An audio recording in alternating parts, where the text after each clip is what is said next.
मैं प्रकाश आपका स्वागत करते हैं आपके अपने करंट हेवन के यूट्यूब चैनल पर। दोस्तों, बहुत सारे बच्चों ने बोला था कि सर हिंदी और मैथ के क्लासेस स्टार्ट कर दीजिए यूपी टेट के। तो हम दोस्तों आज आपको डिस्कस करेंगे पहले जो सिलेबस हैं। पहले तो सिलेबस के बारे में पता होना चाहिए हमें। तो सिलेबस मैथ का सिलेबस आ चुका है सुबह वाले टाइम में, आप देख लिए होंगे 12 बजे। डेली 12 बजे आपकी यूपी टेट की क्लास होगी मैथ की, 12 से 11 के बीच में। और डेली शाम को 9 बजे आपका हिंदी का क्लास होगा, तो आप लोग आना नहीं भूलेंगे। चलिए हम बात कर लेते हैं पेपर 1 की। पहले पेपर 1 में दोस्तों जो हिंदी है और पेपर 2 में जो हिंदी है वो लगभग लगभग सेम है ना। सब कुछ सेम है, कुछ थोड़ा बहुत जो डिफ़िकल्टीज़ है उसके मामले में थोड़ा सा अलग हो जाता है, वरना सारे सिलेबस सेम है। तो आप लोग बिल्कुल कन्फ्यूजन में नहीं रहेंगे कि पेपर 1 पेपर 2 में क्या डिफरेंसेस हैं, है ना। तो याद रखिएगा, पेपर 1 की पहले बात कर लेते हैं। इसमें से 30 नंबर यानी कि 30 नंबर के प्रश्न बनेंगे और लगभग 30 प्रश्न होंगे।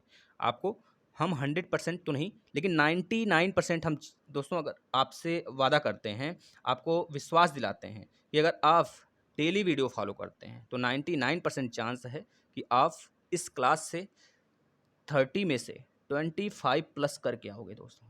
सही वो भी करके आओगे, इतना ध्यान में रखिएगा। चलिए सिलेबस के बारे में बात कर लेते हैं। पहला दोस्तों टॉपिक है अपठित अनुच्छेद। अपठित अनुच्छेद है पहला विषय वस्तु में। और दूसरा है हिंदी वर्णमाला, जैसे स्वर और व्यंजन, इसमें से क्वेश्चन आते हैं। लगभग 2 से 3 क्वेश्चन इसमें से आ जाते हैं दोस्तों। और जो अपठित अनुच्छेद हैं इसमें से भी 1 से 2 क्वेश्चन आ जाते हैं, याद रखेंगे। और जैसा कि आपको पता है कि एक पैराग्राफ बना के दे देता है और उसमें से 5 क्वेश्चंस भी पूछ सकते हैं, 3 क्वेश्चन भी पूछा जा सकता है। तो मान के चलिए 3 से 5 क्वेश्चन आपका यहाँ से बन जाता है। वर्णों के मेल से मात्रिक तथा अमात्रिक शब्दों की पहचान, यह आपका तीसरा टॉपिक है। वाक्य की रचना।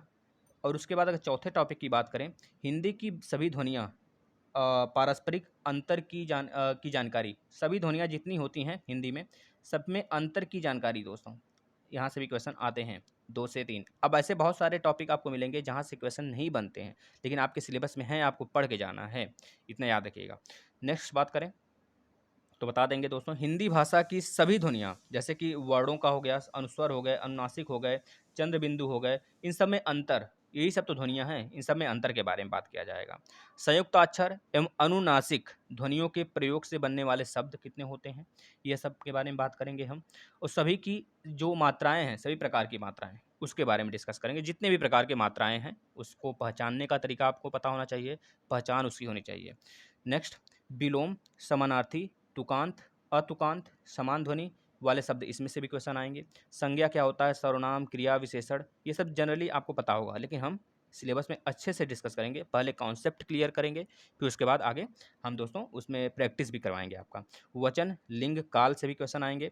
प्रत्यय, उपसर्ग, तत्सम, तद्भव, देशज, विदेशज शब्द क्या होते हैं, इससे भी क्वेश्चन बहुत ज़्यादा बनते हैं। लोकोक्तियाँ, मुहावरे से तो क्वेश्चन बनते हैं 2 से 3, आपको पता होना चाहिए।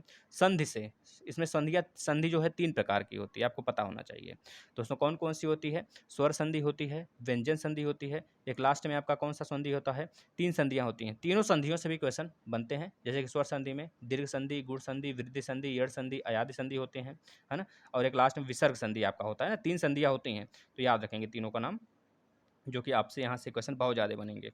वाच्य और अलंकार से भी क्वेश्चन बनते हैं।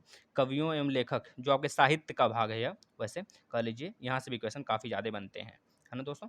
चलिए अब हम यहाँ पे बात कर लिए, यह हो गया आपका प्रथम पेपर के लिए। हम बात करते हैं पेपर 2 के लिए। दोस्तों पेपर 1 और पेपर 2 में ज़्यादा डिफरेंस नहीं है, हम कहेंगे बस कह लीजिए कि थोड़ा सा डिफ़िकल्टीज़ का डिफरेंस है। जो डिफ़िकल्टीज़ लेवल होते हैं थोड़ा सा हो जाता है। और सारे सब्जेक्ट आपके सेम हैं, पेपर 2 का और पेपर 1 का लगभग लगभग सब सेम है। आपको सब कुछ पढ़ना है। देखिए इसमें क्या है, अपठित अनुच्छेद वही हैं जो यहाँ पे, जो वहाँ पे थे ऊपर। संज्ञा और संज्ञा के भेद हो गए, सर्वनाम और सर्वनाम के भेद हो गए, सर्वनाम कितने प्रकार के होते हैं, विशेषण और विशेषण के प्रकार हो गए। जैसा कि आपको पता है 3 प्रकार के विशेषण होते हैं ना, जो आपके अगर बोला जाता है कि आपका पहचान के रूप में या फिर आपका व्यक्ति के रूप में, बहुत सारे होते हैं। आपको सारे डिस्कस करेंगे, यहाँ पे थोड़ा लेंदी हो जाएगी वीडियो, इस वजह से हम यहाँ पे नहीं बताते हैं। आपको सब कुछ पढ़ाया जाएगा, आप बिल्कुल निश्चिंत रहिए दोस्तों। क्रिया एवं क्रिया के भेद हो गए, सबके बारे में बताएंगे। वाच्य हो गया, जैसे कृत्यवाच्य हो गया, कर्मवाच्य, भाववाच्य होते हैं ना, इन सब से भी क्वेश्चन बनते हैं लगभग 2 से 3, याद रखेंगे दोस्तों 2 और 3 क्वेश्चन। एक तो मान के चलिए सारे टॉपिक्स से, और बहुत सारे टॉपिक्स हैं जो छूट जाते हैं, एग्जाम में नहीं पूछे जाते हैं, है ना? वर्णक्रम, पर्यायवाची हो गया, विपरीतार्थ शब्द हो गया, अनेकार्थी शब्द हो गया, समानार्थी शब्द हो गया, इनसे भी क्वेश्चन बनेंगे। जैसे अव्यय के भेद हो गए, यहाँ से भी क्वेश्चन बनते हैं। अनुस्वर हो गया, अनुनासिक हो गया, र के भिन्न रूप हो गए दोस्तों, यहाँ से भी क्वेश्चन बनेंगे।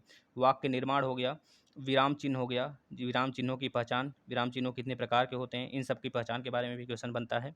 वचन, लिंग एवं काल का प्रयोग कैसे करें, यहाँ से भी क्वेश्चन बनता है।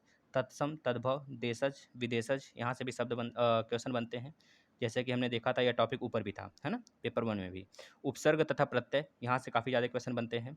शब्द युग्म, समास, समास विग्रह एवं समास के भेद हो गए। मुहावरे एवं लोकोक्तियाँ हो गया। क्रिया सकर्मक एवं अकर्मक हो गया। संधि एवं संधि के भेद हो गए, जैसा कि हमने ऊपर देखा था 3 संधि थे, वही तीनों संधि यहाँ पे भी पढ़ने हैं। स्वर संधि, व्यंजन संधि, विसर्ग संधि। लगभग कह लीजिए जो पेपर 1 में है उसमें केवल आपका स्वर संधि के ही बारे में दिया था, लेकिन यहाँ पे हमको तीनों पढ़ना है, यही थोड़ा सा डिफरेंस हो जाता है। अलंकार में देखेंगे तो अनुप्रास अलंकार, यमक अलंकार, श्लेष, उपमा, रूपक, उत्प्रेक्षा और अतिशयोक्ति, है ना, ये सारे अलंकार हमको पढ़ने हैं दोस्तों। अगर आप दोस्तों अच्छे ढंग से, अच्छे तरीके से पढ़ लेते हैं इतना इस चैनल से, तो मान के चलिए आपका 30 में से 25, 27, 28, मतलब कि इस 25 और 30 के बीच में आप ला सकते हैं। अगर अच्छे बच्चे हैं तो 30 में 30 भी क्लियर करेंगे। फुल कॉन्सेप्ट के साथ पढ़ाया जाएगा आपको, बिल्कुल ट्रिक जो हमको देता बनेगा, ट्रिक भी देंगे आपको। और डेली क्लासेस होगा। यह क्लास हिंदी का जो है दोस्तों डेली 9 बजे होता है, और जो मैथ का है वो 11 से लेकर 12 के बीच में, 11 से 12 के बीच में होगा। तो आपको इन्फॉर्म किया जाएगा, और आपसे सिर्फ एक रिक्वेस्ट है कि आप अपने कॉलेज की जितने भी ग्रुप्स हैं, जितने भी बच्चे हैं, उनको इन्फॉर्म करें कि सर की क्लास स्टार्ट हो चुकी है यूपी टेट की। आप लोग बिल्कुल भी कोई फिक्र न करें, कोई भी टेंशन नहीं है। पढ़ाई कभी बाएं दाएं नहीं जाता है, आपको पता है कि नहीं? सब कुछ आपको मिलेगा, सिर्फ आप पढ़ाई करिए। जो भी होगा होगा, उससे हमको कुछ नहीं लेना देना है, सिर्फ पढ़ाई करनी है हमें। ठीक है दोस्तों, धन्यवाद। अगर आपको वीडियो अच्छी लगी तो आप शेयर करिएगा, अपने मित्रों को ज़रूर बताइएगा।